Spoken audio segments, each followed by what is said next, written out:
Okay, so we're live. מזמור שיר ליום השבוס. מזמור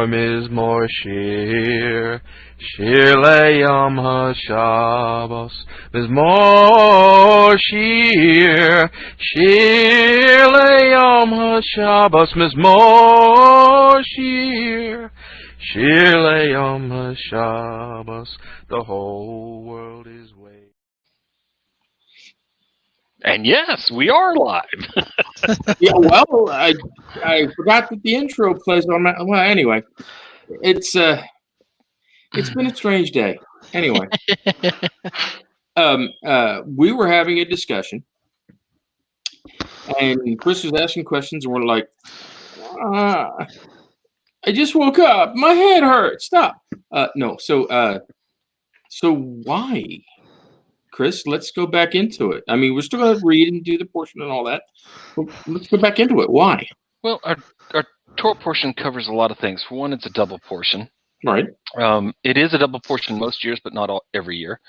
And this Torah portion starts out with talking about vows, and then it goes into a war with Midian. But instead of telling us about the war with Midian, it tells us how many people and who's going to go, and then it goes into a long, exhaustive explanation of the spoils of war, and then, oh my gosh, duh, you left the women alive. Are you kidding? They're the ones that caused the problems in the first place. Remind me, and we'll get into that again. And we have issues with that, but it doesn't tell us anything about this war with Midian. I mean, it really doesn't. The highlight is the war, but the story is nothing about the war. We win the war, and then we go off into who conquered who and who's who in the zoo. But even within that, there's one individual that, if I were a literalist and I didn't think about it, if I didn't dig in and ask the Torah questions, I'd say, here's another case where the Torah is crazy and stupid because it contradicts. If I flip over to Chronicles, I'm going to see this individual is not from the tribe of Manasseh. He's actually from the tribe of Judah, but in Numbers he says it's from the tribe of Manasseh. Somebody's wrong. And what's worse is Chronicles is one of those places. I mean, this is one of those instances where Yair says in Numbers that he's the son of the tribe of Manasseh and of Joseph. But when you go to Chronicles, it says Yair, who conquered these cities and named them after himself. It's almost quoting Numbers. He's of the tribe of Judah. How can he be both? Why is he both? Then we go into some other interesting things. And then Moses gives us this long, exhaustive, almost boring, you fall asleep. Like I was mentioning before, I'm getting up and going to get popcorn and go to the bathroom and asking Pam and the kids if they need anything to drink while I'm up. Let me know if something changes or if I missed anything when I get back. And I get back, and we went from here to there, and we went from there to there, and we went from there to here, and then from here to there. But during this long list of places that we stopped, and we can go into the numbers of what they mean, we can come up with a lot of ideas about certain things and what it represents, what it means. The names of these places are important. I get all that, and there's great and wonderful teachings out there. But I'm asking the question, while we're going through this long list of places, Moshe makes point to mention certain things only in 3 places.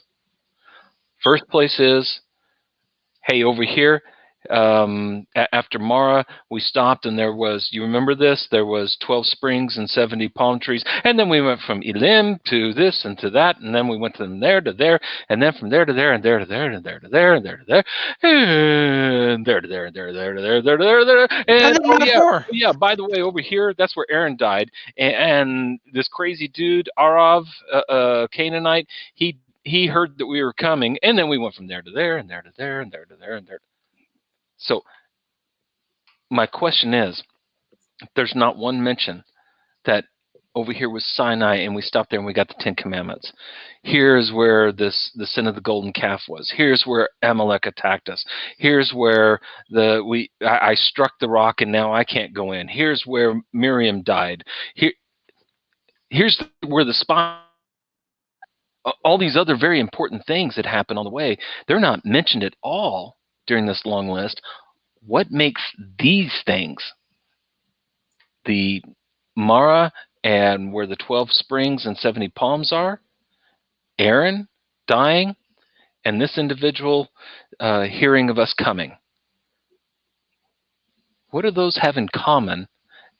And I challenge you, it's not so much that Aaron died that's attributed to this place. It's not so much that there's 12 wells and 70 palms that's attributed to this place. And it's not so much that this individual heard that we were coming. It's the story behind it. It's kind of like when you're reading a book or you're studying for a test and you're going to highlight certain things or you're taking notes. You don't have time to take down everything the professor said, everything the teacher said. So you make a note because you remember that whole story, but that whole story has something to do with this other story. So you're just going to jot down El Paso. And then you're going to jot down Red River, New Mexico. And then you're going to jot down Enid, Oklahoma. And next to each one of those, you have a little thing. El Paso, ice cream. Red River, trout. Enid, breakfast burrito. I don't know. But it's what it's doing is triggering you to remember something happened at that location. What happened at these locations? It's not about Aaron's death as much as what did we learn about Aaron's death. It's not so much about the 12 springs and the 70 palms. What did we learn at that location? Does that make sense? Yeah, but I'm trying to remember why it's all here, because I didn't have time to go back and look at those individual places. I was looking at what Torah is doing for us right now. And I remember, okay, well, yeah, they traveled to 42 places. By the answer, the way is 42. So they traveled here, they traveled there, and then we get, of all this stuff, we get the you save the women alive, kill the women and the young men, and then just keep the women who have not, known a man. And here's this and here's that, and all this other stuff about the battle that wasn't included the first time we heard it. All this is the fallout from the battle. That's at the end of the portion. It's not even the first part of the portion. Yeah, So, yeah. And I guess what I'm trying to do here is to spurn us into asking questions, slow down, and sometimes we are more focused on the journey than the actual words. Frank, you and I and Jesse, we're of that crowd that believes there's not an accidental, misplaced word in all of Torah. Every word that's here is here in the order that it's in. It's spelled the way it's spelled on purpose. That whatever, every placement of every letter and every word is purposely placed this way for a reason. And so whenever I have that in my mind as I'm going through and I'm studying and I'm reading and I find these certain things that just jump out, why is Yura from Manasseh, but when I read in Chronicles, he's not? And what's so important about Gilead that we're even bringing it up? We focus a lot about Gilead. What happened there? What started this whole story off that now we're ending the story? And keep in mind, this Torah portion that we're reading, this double portion, this is the end. This is it. We go into the land. Tomorrow, we're going into the land. This is wrapping everything up. Now we're here. Let's cross into the land. All our fighting's done. Everything's done. Now we're going in, and our first stop is Jericho. Joshua, you ready? Got it. Cue the cloud. Stop the manna. this is it. So this is the end. Deuteronomy is nothing more than a swan. I shouldn't say nothing more. I don't mean it that way. Yeah. Deuteronomy is the swan song of Moses. Deuteronomy is Moses' account of everything from leaving Egypt to this point right here, right now. This is practicality, boots on the ground, into the story type of stuff. If you don't mind me using this choice of wording, I can't help but jokingly think swan song is a bit much on the phrasing, maybe more along the lines of Deuteronomy is Moses' Talmud. It's while yes, it can be a swan song, it is also Moses' opinion of the journey. Yeah, it's his own personal midrash. He's opining on everything else that was written down. This is the Torah. This is what goes by the ark or whatever. Right. This is the other Torah, Deuteronomy, that goes someplace else too. Yeah. I mean, we don't understand some of the times whenever, as we're going through Torah, God tells Moses to write this down and place it next to the ark or put it in a separate ark, a different box. Some of this just gets really confusing. Right, but probably this is not the complete story because Moses has not died yet. They have not mourned for him because they'll mourn for him. It's more than 30 days. I think it's Sure. So Moses dies tomorrow. well, yeah. But I mean, we finish up Numbers, and Moses dies tomorrow, and we're going to mourn for 30 days, and then we're going to go in. We mourn for 30 days for Aaron. My point is this is it. This is it. This is the end. We're done with our travels. We're done with everything. Now we're going into the land. Why mention only these things in the travel? So I pose to you this. It was in Marah, and the 12 wells and the 70 palms. In Marah is we just been saved. Glory, hallelujah! We've been saved and baptized in water and the Holy Spirit, and we're speaking in tongues and whatever Christians want to claim, whatever true salvation is to any religion. I shouldn't just point out Christian. I'm just saying whatever salvation is in any religion. What happened in Egypt and crossing the Red Sea and seeing the destruction of our enemies and going in and seeing God, that is salvation. God did this. He did it for us. He did it with us. We just went through salvation. But as we're on our way to the mountain, suddenly we realize that we're in the wilderness. Hey, Moshe, there's no wells. There's no water. We're going to die of thirst. Now, I know what I saw back there in Egypt, and I know what I saw at the Red Sea, but right now I'm really wondering, Moshe, there's no water. Is God really with us here in this wilderness? He might have been with us back there in Egypt, but is he here with us in the wilderness as we're going through the most painful, most terrifying times that we've ever faced? Is God with us? That's the question that they asked at Marah and at the wells and the palms. At the wells and the palms, God gives us manna because we're also kind of concerned about food too. So God provides water and food in a place where there is no such thing as water and food, and God is saying, yes, I am with you. I will always be with you.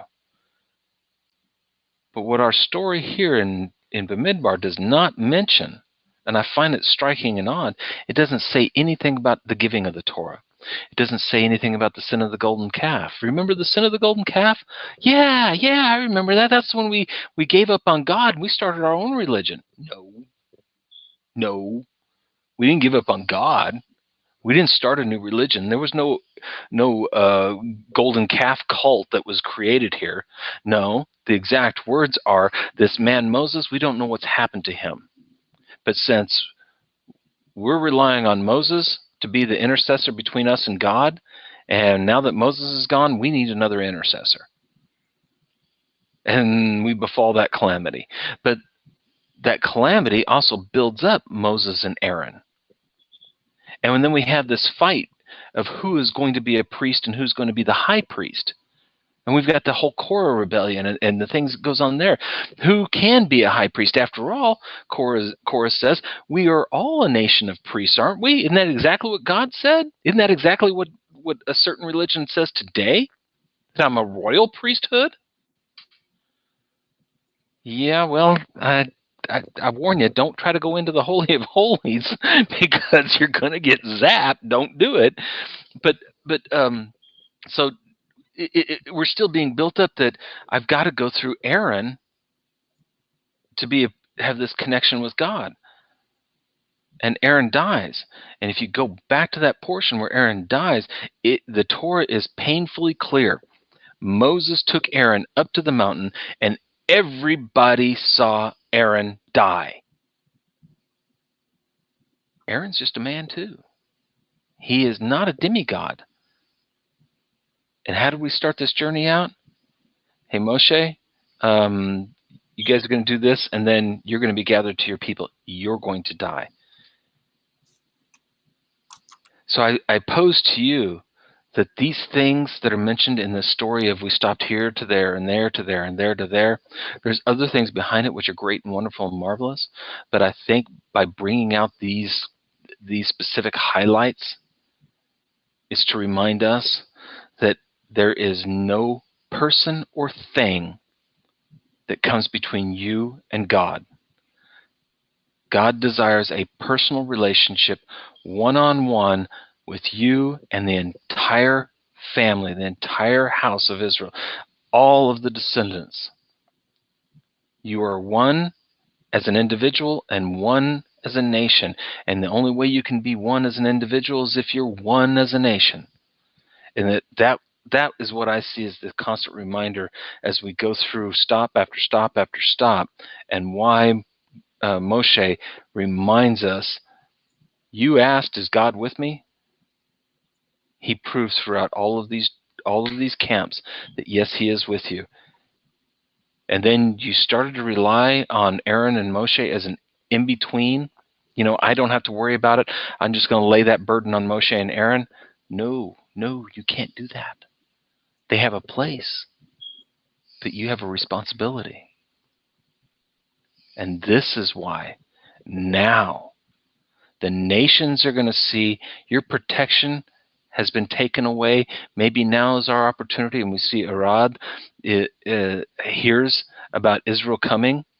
And Frank, you brought it up in the pre-show that maybe what he heard was that Aaron died, their protection is removed. Let's prepare ourselves so we can beat this nation. Right. Or maybe it's just like what God had promised, is that they're going to hear about you and their hearts are going to melt within them. The closer you get, the more afraid they're going to get. And their whole society is going to break down. Yep. Have no fear, I am with you. So that's how I take it. And that was kind of the point that I was getting to, is why is this even brought up here and there? Well, to add to it, it kind of, with the way you word it, it kind of brings a slight amount of puzzlement to the mix, because I can't help but wonder, we've been running with the theme, at least before the show started, that there's a connection between all of these sections in this Torah portion. What do they have to do with each other? What is in common with them? So it brings to mind the whole question, how would that be taken if God is trying to say you don't need an intercessor, but if a woman makes a vow and the husband or the father hears about it, the vow can be canceled if the father says no. But if he holds his peace, then that vow is affirmed. Yes. I'm trying to figure out how would this tie in with what we just explained there. And don't fall into the trap of Western thinking. The Western or Greek mindset is there's absolutes. This is the only way you can interpret this, and there's no other way to interpret it. So whenever I say there's no intercessor, and then you bring up something like, well, wait a minute, a man can intercede and stop a vow of his wife and stop the vow of his daughter. Oddly enough, there's no word here about the vow of his son, but no, not whatsoever. So there's a huge silence that almost echoes there with that one. But how does not needing an intercessor apply here? And I'm going to tell you is that the two are not the the two do not have a direct correlation.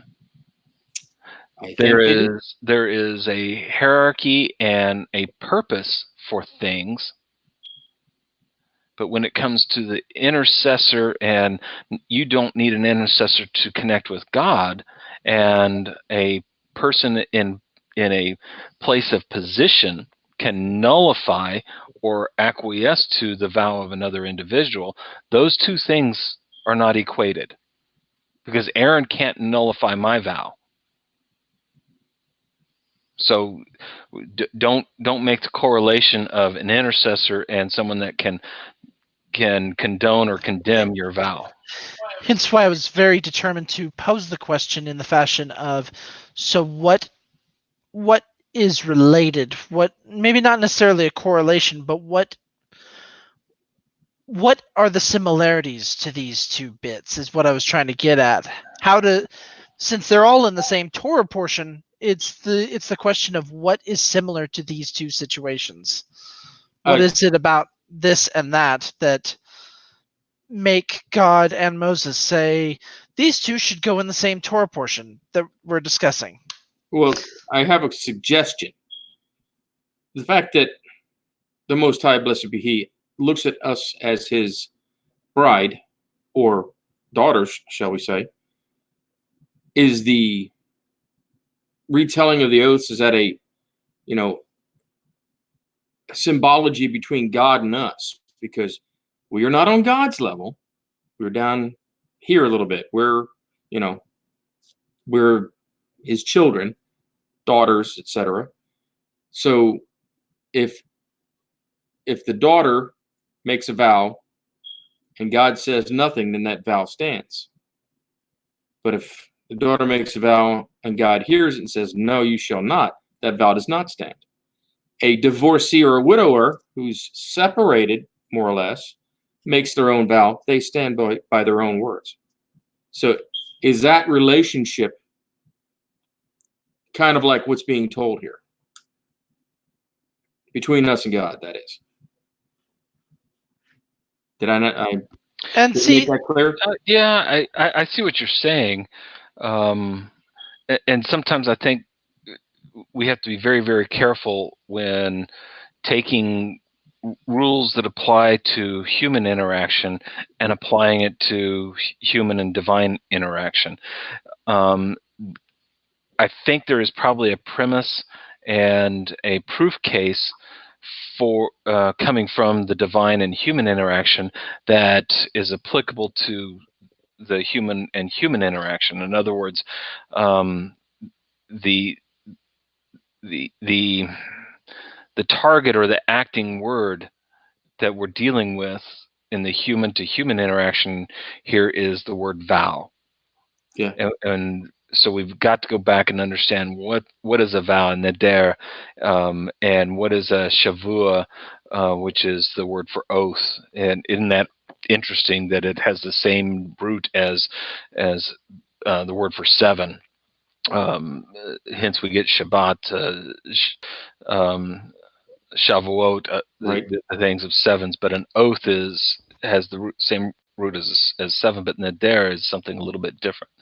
Neder is a vow that, from a Jewish mindset and the Jewish thinking, based on Torah, is I make a vow, then I am writing Torah. I am binding heaven and earth to my words. So when I make a vow, even though, let's go to the Masorite, the Masoretic, or not Masorite, the Nazarite vow? Nazir. The Nazarite, yeah, the Nazarite Yes. vow. A We Nazarite used to call vow, it the Nazir. yeah, the Nazir. The Nazir makes a vow. He's vowing that he will not, he's vowing that he's going to abstain from something. And the Torah gives us something very specific: grapes. Is there anything sinful, wrong, evil, or terrible about grapes? None whatsoever. No. In fact, you're commanded to have wine with Passover. I mean, wine is a good thing. Grapes are a good thing. There's absolutely nothing wrong. Grapes are not forbidden. But you, by your word, can forbid grapes. And if by your word, you forbid grapes for a period of time. If you were to partake of grapes during that time, it is now a sin for you. Right. You can forbid. I Chocolate will. malts. Yeah, I will not have chocolate malts for 30 days. You are my witnesses. And again, according to Jewish law, you have to have witnesses. You have to make this proclamation. It has to be for a period of time, etc.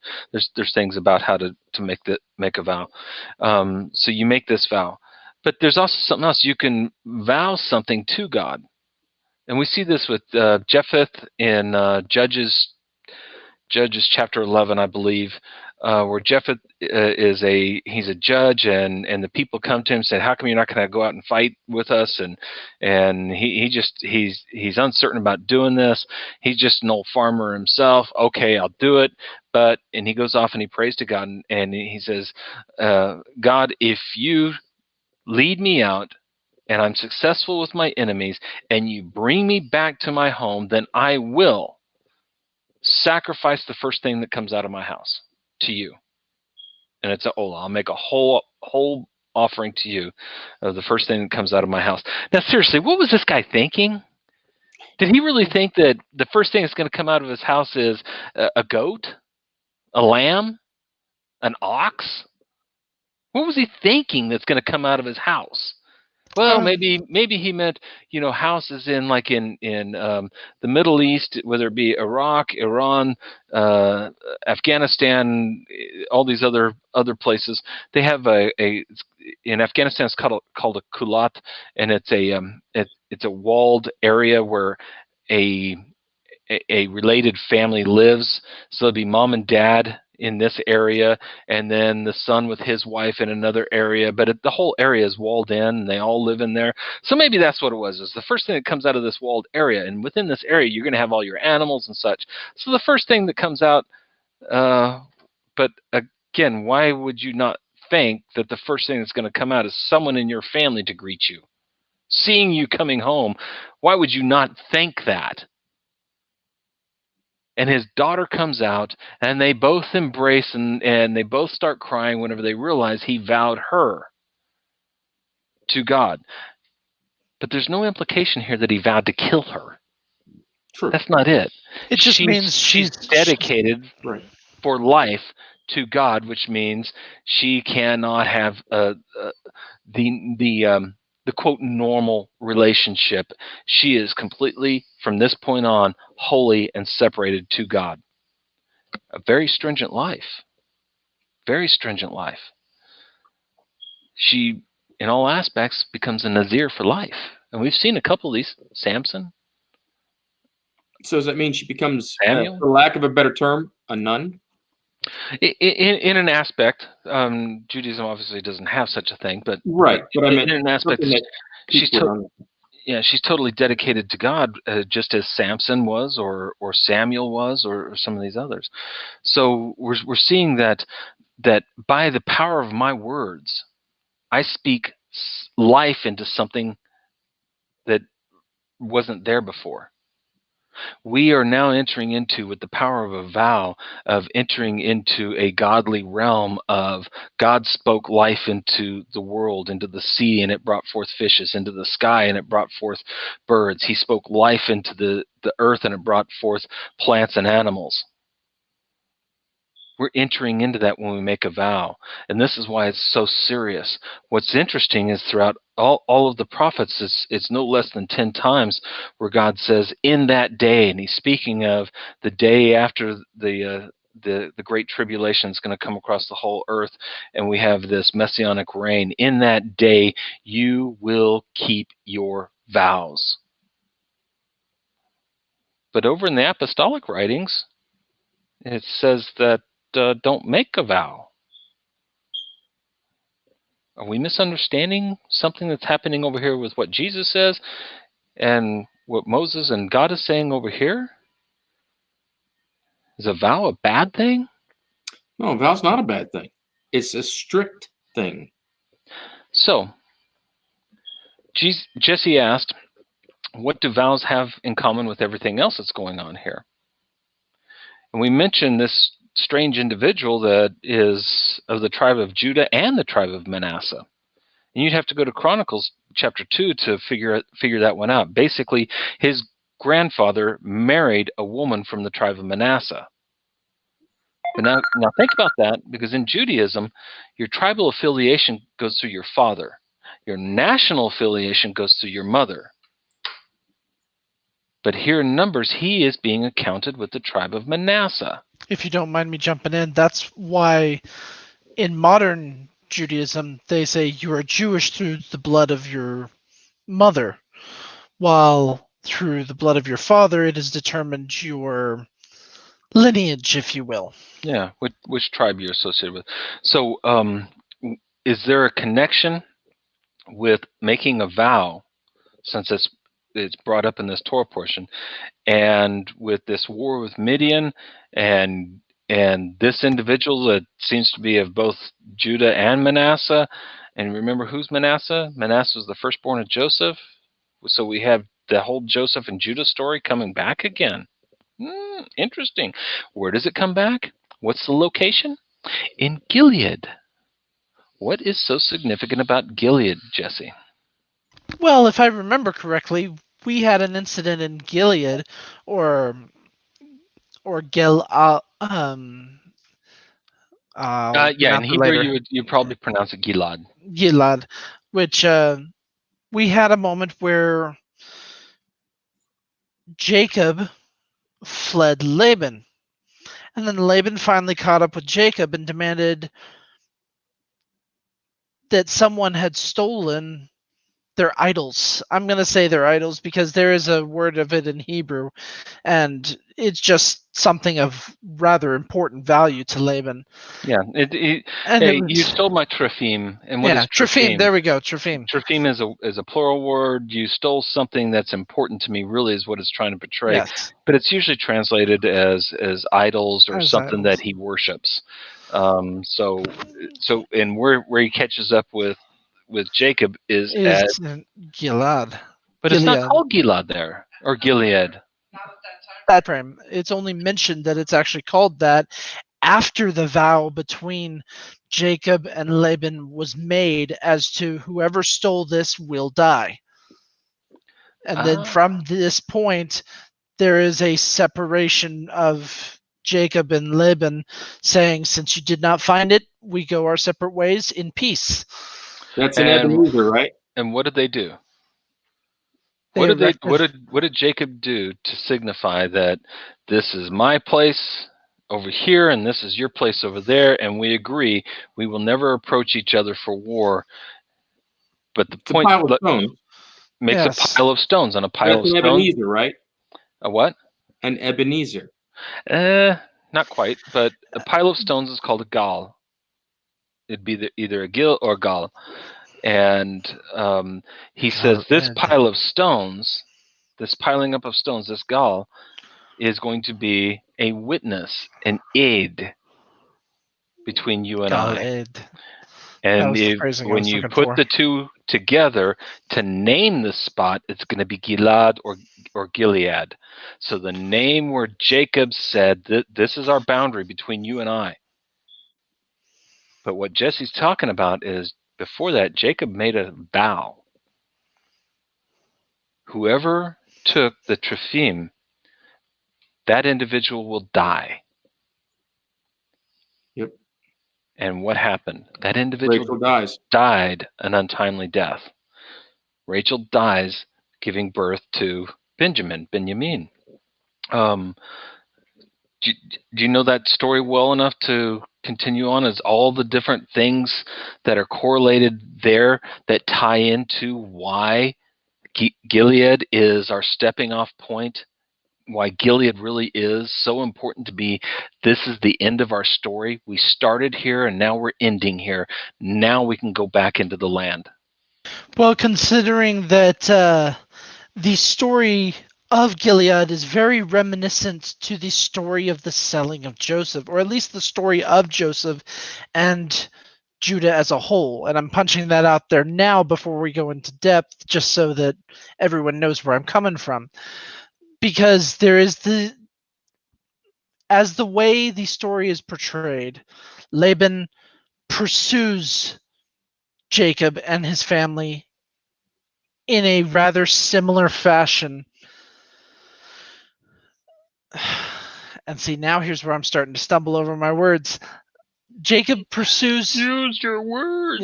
Yes, I know. Laban pursues Jacob and then demands.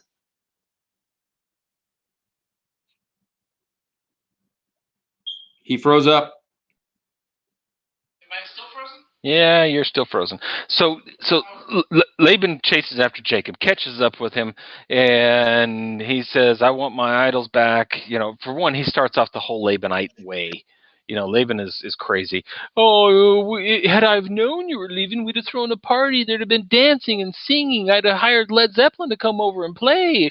You know, what? You didn't even let me hug and kiss my kids. I mean, I'm so concerned about my kids. And besides that, you stole my idols. Where are my idols? And now we get to the point why you're here. You're ticked off that someone took your idols or your trophim, whatever this word trophim means, and Jacob has lost it at this point in time. Says, you know what? You go look through here, and whoever took your idols, that person's a dead person, dead, because this has nothing to do with brothers now. And he uses that word, brothers. Laban goes through. And whenever he comes to Rachel's tent, what's Rachel doing? She took the idols and she put them into a pillow, or a better word is a saddle for a camel.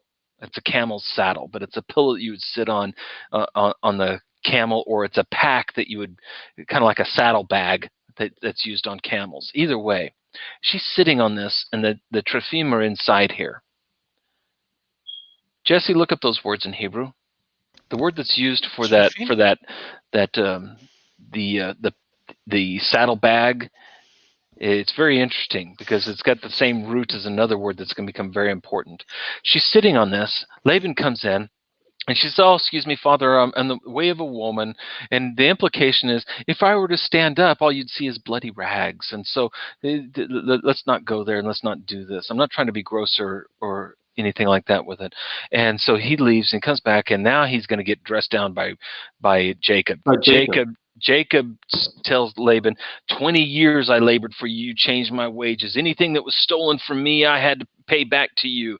Anything that was killed by an animal, I had to pay back to you. My life has been sheer hell under you, Laban, and now you come up here and you're going to accuse me of anything. This is it. We're done. We have no relations here.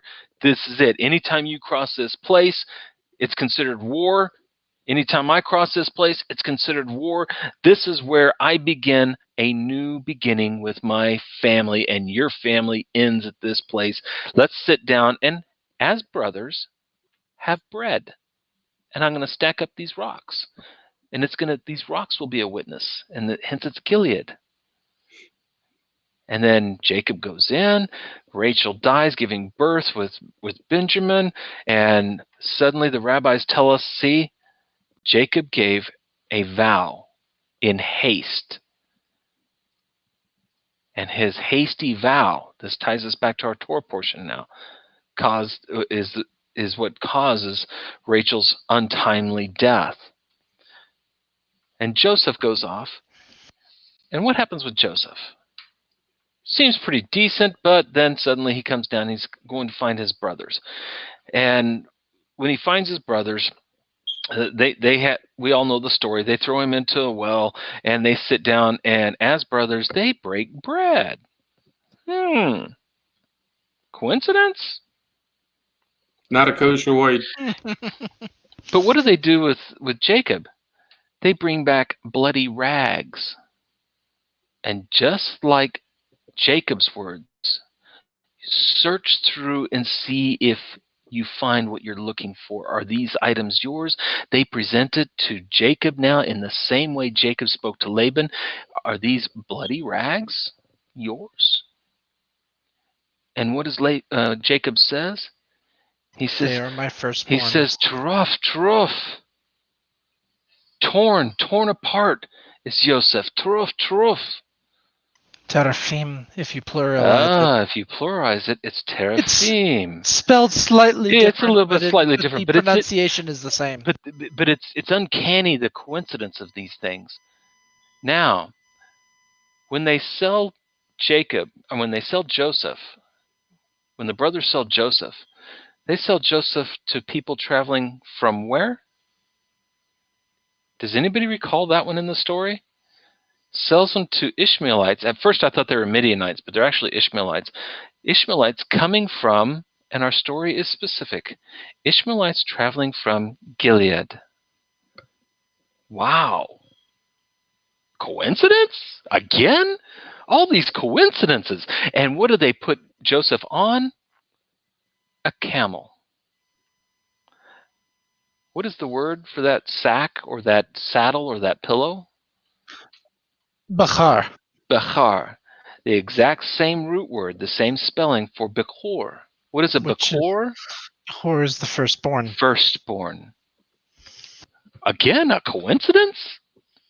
These coincidences. Oh wow, this is just crazy how the Torah is full of coincidences. And then when we get into Egypt, while Joseph is down in Egypt, we have this side story about Judah, and then Judah now becomes a very important role, and Judah now pays the price for Benjamin so that Rachel will not be left without a name, that Rachel won't fully die. Judah puts himself into that place. Everybody thinks Joseph is gone. You can't let Benjamin go too, because that is the complete fulfillment of Jacob declaring the death on whoever took it. Work with me here for a minute. And now we have Judah coming together, and then we have Joseph's two children, Manasseh and Ephraim. Manasseh is the firstborn, and we have the replacement thing with Jacob and Manasseh and Ephraim. And now we come forward, and we're at the end of the story, and we see that Judah and Joseph have combined as a family through Manasseh the firstborn. And where do they combine? Where do we first hear about it? Here at Gilad. Our problems all started with a vow made in haste at Gilad that's made the separation and the boundary of my people and everybody else. And here we've come full circle right back to that exact same place. The vow has been nullified through the actions of the sons, and that's fascinating in itself. Nullified, corrected, however you want to view it, through the sons and the sons of the sons. This vow has come to fruition and negation through their actions of acting as a family and coming together in love and caring for each other and caring about each other. And it happens here at Gilad. And now Joseph and Judah have come together at Gilad, which is our kicking off point of going into the land. Okay. So? What do you mean, so? I just talked for an hour. No, so we still have to read the part of the portion. So, what's a good? I'm sorry, but we should have hit that like I understand 50 minutes ago. I understand that. We still need to do that, though. Okay. Well, I've got it set. Go ahead. So I've done all the talking, and I still have a little bit of wine left in my glass. So here, so no, I mean, you guys pick a portion, say the blessing, we'll read, and then we'll discuss some more because that's all I'm about. Add that to the fact of the portion that I chose to read is going to fit in nicely. So what are we reading, or what are you reading? Well, I'm doing the third Aliyah, which is Numbers chapter 32, verse 1, all the way to verse 19, which should give us a nice swinging range. Okay, all right. Baruch atah Adonai Eloheinu melech haolam, asher bakar banu mikol ha'amim bitan lanu et Torato. Baruch atah Adonai notein haTorah. El melech ne'eman. Amen. 2 seconds. There it is. Nope, not that one. That.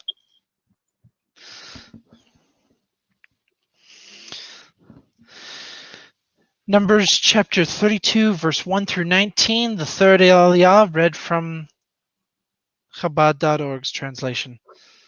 The descendants of Reuben and Gad had an abundance of livestock, very numerous, and they saw the land of Jazir and the land of Gilead, and behold, the place was a place for livestock.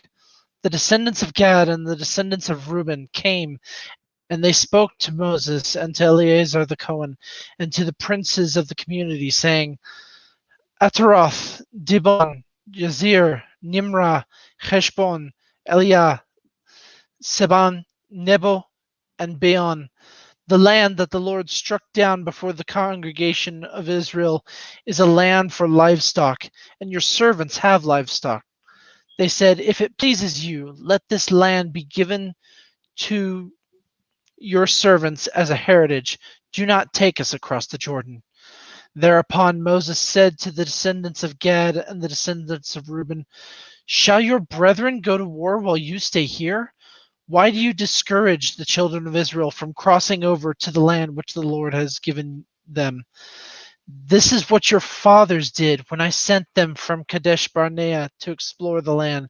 They went up to the valley of Eshcol and saw the land, and they discouraged the children of Israel from crossing into the land which the Lord has given them. The anger of the Lord flared on that day, and he swore, saying, None of the men from age 20 years and over who came out of Egypt will see the land that I swore to Abraham, to Isaac, and to Jacob, for they did not follow me wholeheartedly, except for Caleb, the son of Jephunneh, the Kenizzite, and Joshua, the son of Nun, for they followed the Lord wholeheartedly.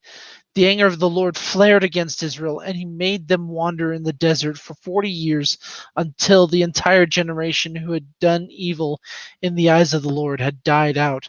And behold, you have now risen in place of your fathers as a society of sinful people to add to the wrathful anger of the Lord against Israel.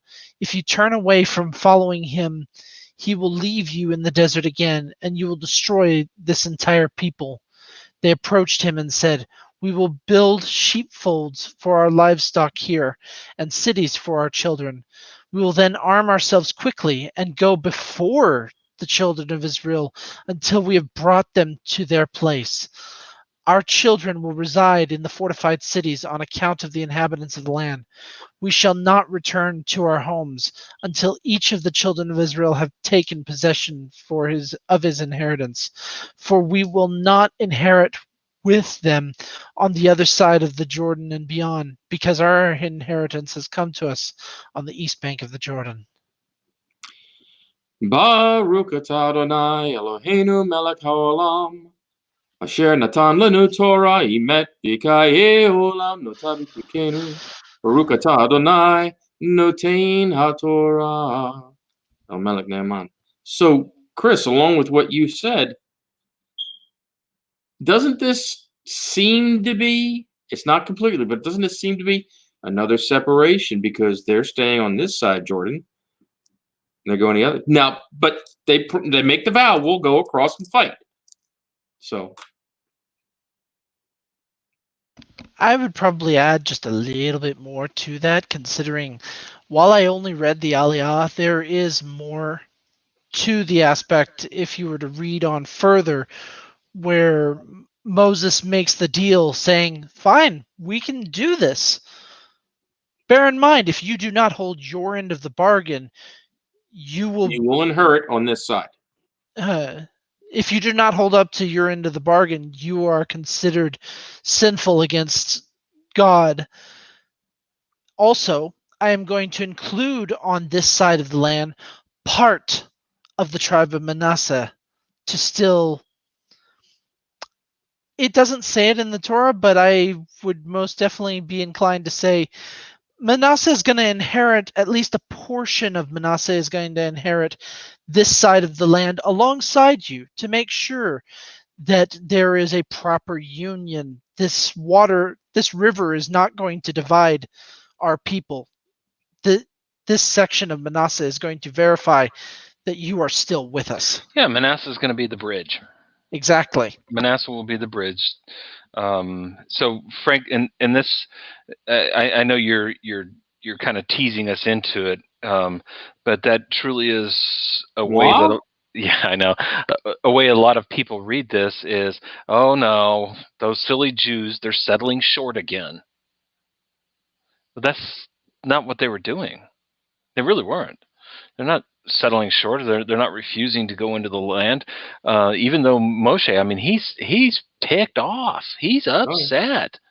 I mean, these are pretty ugly words. He's saying you're sinning worse than your father sinned. Hey, don't you remember the spies and that whole thing? And that you're going to cause you're going to lead the people into sin. And like Jesse said, if you notice, this is just two tribes. This is just Gad and Reuben. And we don't find out until later that Manasseh has anything to do with this. And you got to ask the question: who brought Manasseh into it? And so, but the fun thing is, Gad and Reuben, the Torah says they closed the gap. They approached Moshe. Moshe makes an accusation against them, and they're almost taken aback by it. I mean, you can almost see this. Hey, you know what, Moshe? This is perfect place for us. Look at how much livestock we have, and this actually is within the greater boundaries of what was promised to Abraham. yep. So this isn't really outside of the land, and this is what was talked about previously in other Torah portions. That this is the eyes of the land. That this is the precursor of going into the land. We're going to take our inheritance here if it's all right with you. And Moshe blasts out at him. I mean, ugly. And so instead of charging back, said, "Wait a minute, we just fought for this." And making a case as to why they should have it. Mm-hmm. Instead of being defensive, they approached him. Whoa, no, hold on. No, it's not like that at all. In fact, to prove that it's not like that, Moshe, we're going to go in and we're going to lead the warfare. We're going to be in front of everybody else. We're going to be out in front and making the charge first and breaching the gap so that all of the tribes can come in behind us. Mm-hmm. And once everything is done, and you know how long this took, Jesse, Frank? It's about 12 years, wasn't it? Or 18? 7 years at least. We Okay. don't know this until we get to Joshua. And there's a funny thing that happens in Joshua. Gosh, that's why we really don't need to stop with Torah. Read Joshua to find out how these things played out. Pardon me 1 second.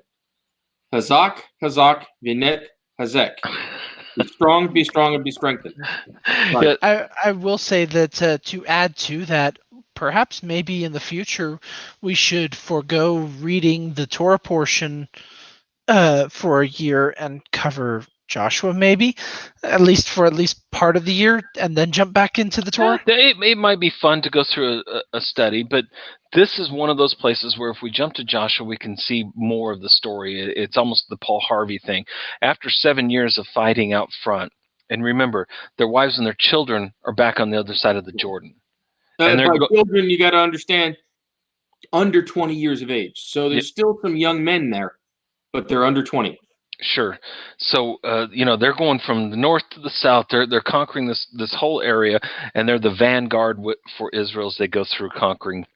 Then at the very end, they said, "All right, we're done. Everybody's got their place," and they tell Joshua, "We're going back to our people." And as they go back, they get this crazy idea to build an altar right there on the banks of the Jordan. And the rest of Israel hears about this. And once again, just like Moses, they're kind of ticked off. What are you doing building an altar there?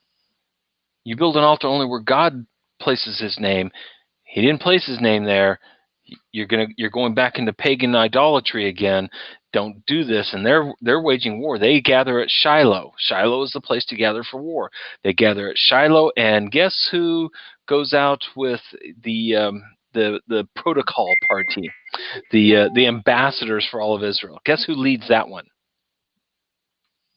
You're right, Frank. It was Pincus. Pincus leads it, goes back, says, "Whoa, whoa, whoa, whoa, hold on." Instead of accusing them, he does this. He kind of led them on to, you know what, this kind of looks like you guys are going into idolatry. What's happening?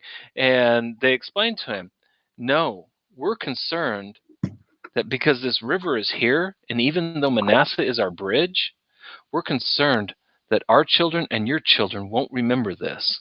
And so we are building up Another a, neighbor. a witness between us. This is not an altar for sacrifice. This is another Gal Ed. So that whenever we come back across this river, when we come across the bridge of Manasseh and go to worship Hashem, least your children say, God has divided us by this river and you're no longer welcome here. This is our witness that no, we were the vanguard. So why Manasseh? Why was Manasseh chosen? I don't know. I really, truly don't know. Other than, isn't it interesting the Torah takes time to point out the people of Manasseh and the cities that they conquered on that side? It's almost as if Manasseh was the vanguard for Gad and Reuben, and now Gad and Reuben is going to be the vanguard for all of Israel. In a sense, it also adds to the whole subject of Manasseh doing the conquering of Gilead, because we still were trying to cover that a little bit more, because we mentioned that now I suddenly went blank on his name. Jezreel? No.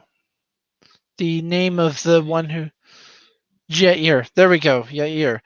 He was the one. He was in Numbers. It says he is of the tribe of Manasseh, but in Chronicles, as you said, it says that he is the tribe of Judah, which is a weird twist because we never really went into that subject.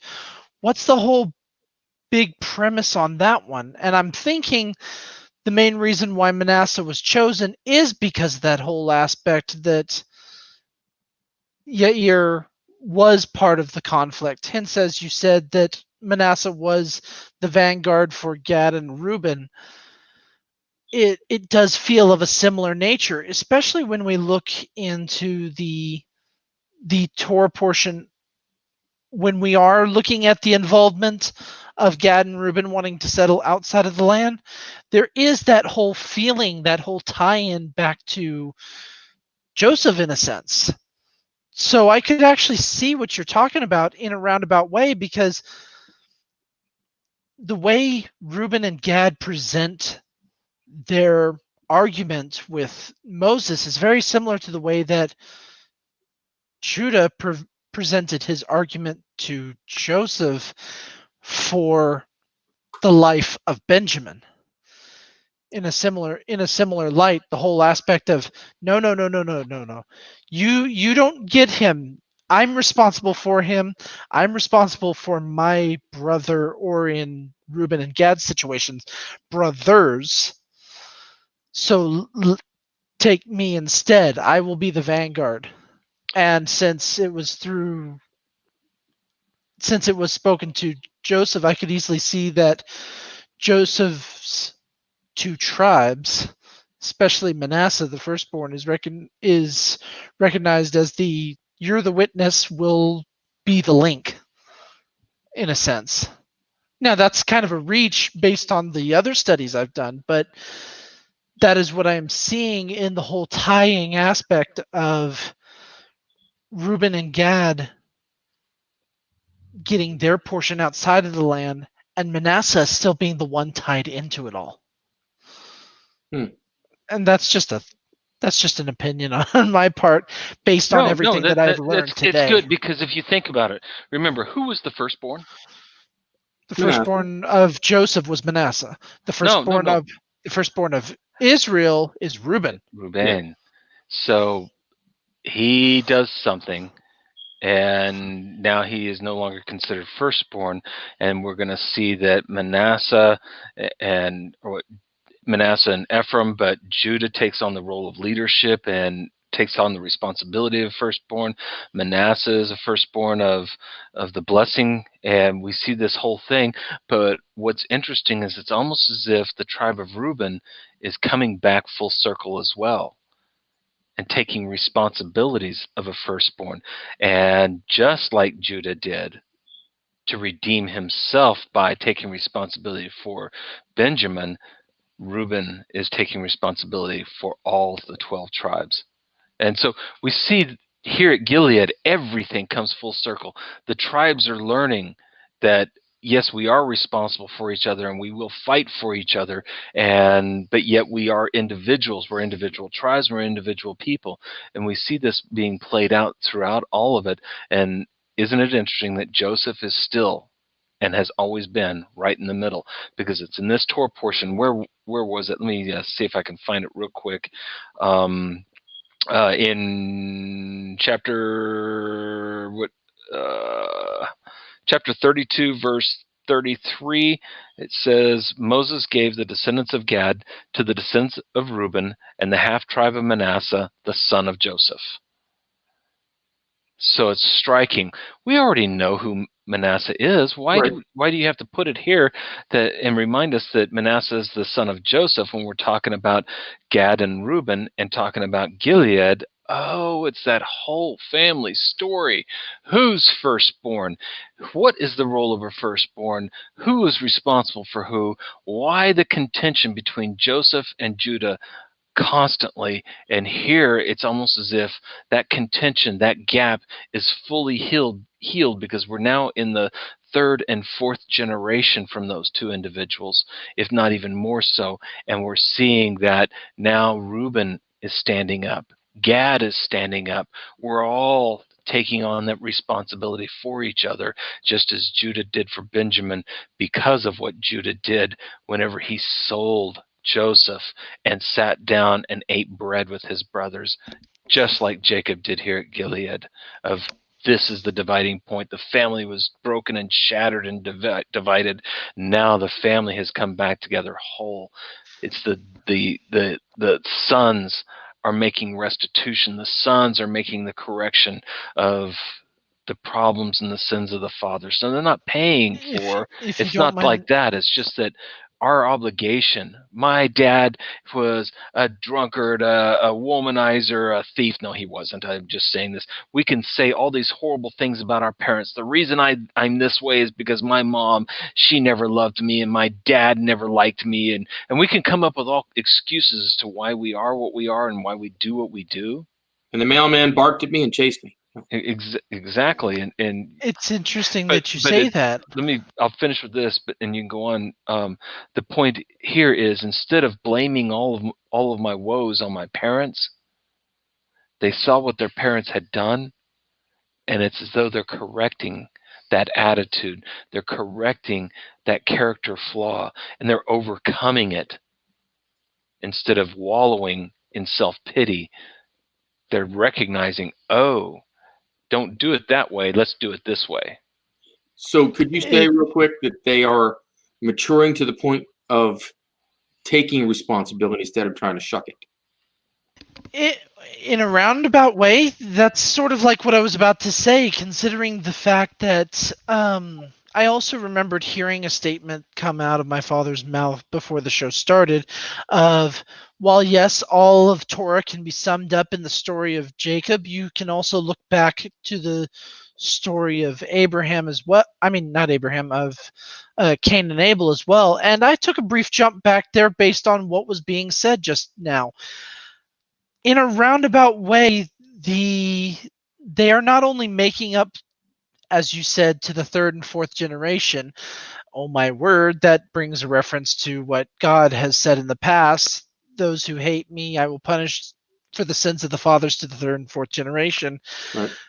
Which they're bringing about restitution, but also they're also bringing about restitution in another fashion. The Cain and Abel story of, am I my brother's keeper? They are flat out saying, yes, I am my brother's keeper. I will defend them against all enemies, foreign and domestic. Yeah, what started off the dissension between Judah and Joseph of who's going to be the spiritual guide, who's going to be dad's favorite, who's going to run the family, who's closer to God, who's more accepting, who's going to be the spiritual leader, who's going to be the physical leader. And where did all that start from? It started with Cain and Abel. And we're seeing finally how many hundreds, thousands of years are we coming to? Oh my goodness, the cosmic burrito that we call the Torah is so secular. It goes over and over, but it's all based on the same thing. The story might change a little bit, but the heart of it still goes back to, I know God, let me show you. Let me tell you where you're wrong. And then, God, I don't like the way you're handling things. No, I'm going to be in charge. You follow me. And we see this thing that started with Cain and Abel as it goes through the families all the way down, and it still follows in every family. Who is going to be in charge? Listen to me. I have something to say. I'm more important. I got a direct connection with God. Let me tell you how it's done. So, then how would we sum up this portion? Is it just, as you said, it's a roundabout way of putting everything together, tying it up in a nice little bow? What can we say?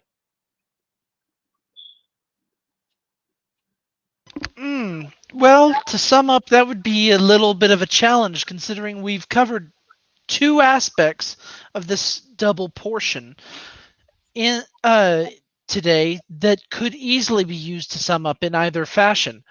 We have the fashion that the end of Numbers is the end of the long journey ever since Genesis, as we've just now portrayed with the whole Cain and Abel story. Or we can say that the end of this portion is a promise made so many years ago finally coming to an epic conclusion. This Torah portion does seem to round out the whole concepts of keeping to one's vows and completing one's vows, in a sense, because you're not the entire way that this portion plays out is very much reminiscent to many aspects in Torah that we've covered throughout this year and every subsequent year beforehand. And then next Torah portion, we jump straight into Deuteronomy, which is Moses' form of summing up, Moses' opinion, or swan song as it has been put, of summing up everything that we just now went through. It's the ending of an essay. Deuteronomy will be the ending of the essay. This is what I have explained to you, and this is my point of view from it all.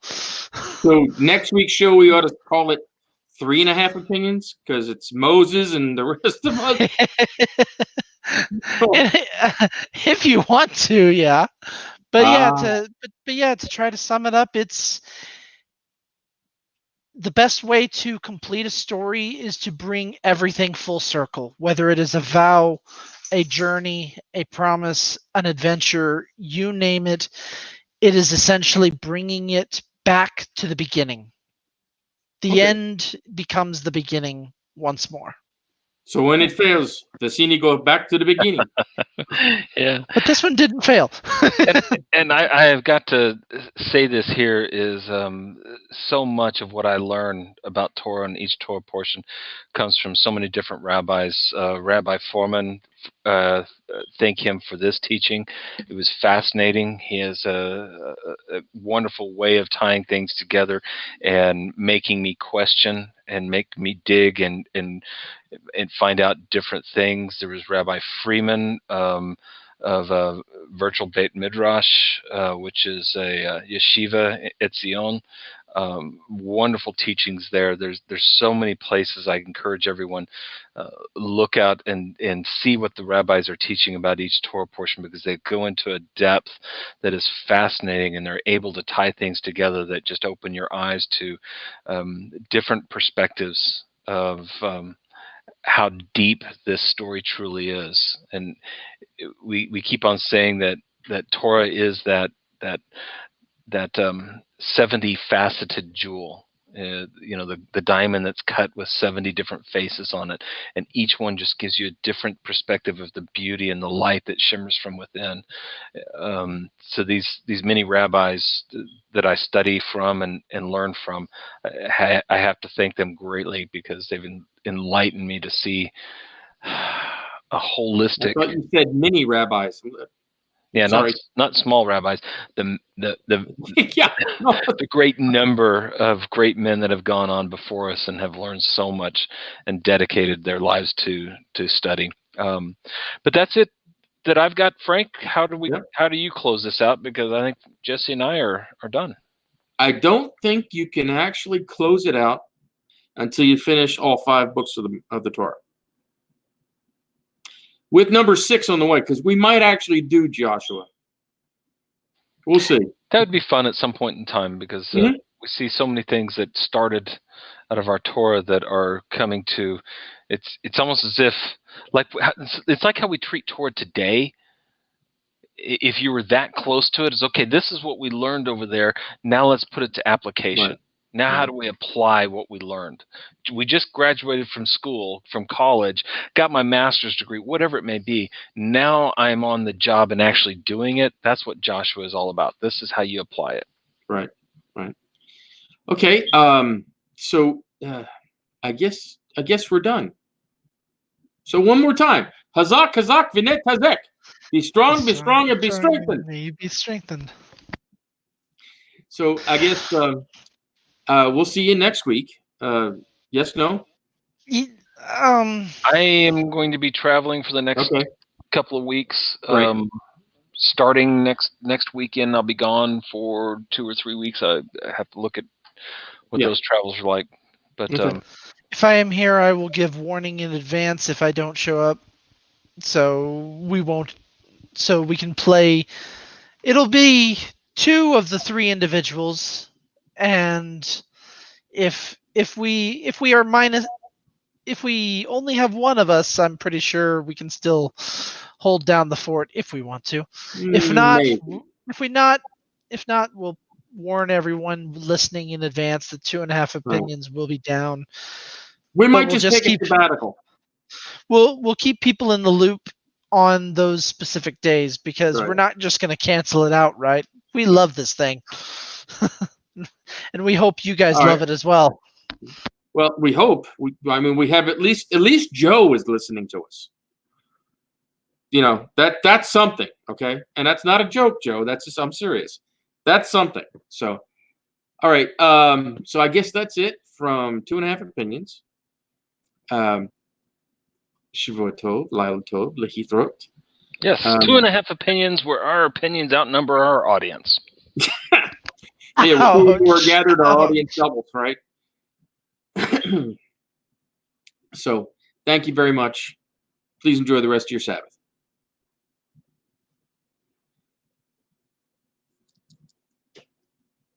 Mizmor, shir le'yom ha'shabos. Mizmor, shir le'yom ha'shabos. Mizmor, shir le'yom